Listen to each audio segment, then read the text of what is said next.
Good morning, or whenever you're listening, welcome to A Word of Hope.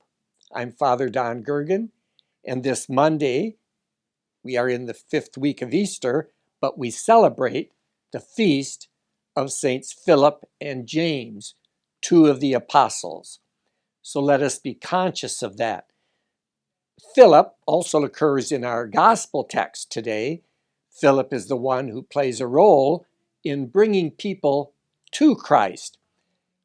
But also the James we celebrate is not the son of Zebedee, James and John, the sons of Zebedee, but rather this James is the one who wrote the epistle, the great letter of James, the one who's known in many ways as the brother or relative cousin of Jesus, and certainly played a leading role in the Jerusalem church.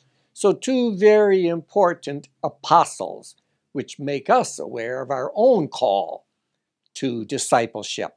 But if we go to the first reading for today, which is Paul's letter to the Corinthians, where he talks about the gospel he has preached, there is a line there as he's talking and leading up to a reflection on resurrection from the dead. Paul says, I handed on to you what I also received. I think it's an important line that Paul, in a way a latecomer, if you will, among the apostles, considered himself an apostle, but certainly was not one of the 12, did not follow Jesus prior to Jesus' resurrection. But what he is conscious of is saying, what I've preached to you, what I've handed on, is what I received. In other words, you can trust it. It points to the fact that in our own Christian lives and our own reflections on the scriptures, there is an element of both continuity and development. In other words, it's important that the word we give is in continuous consistency with the word that the apostles preached. That's why we say the church is apostolic.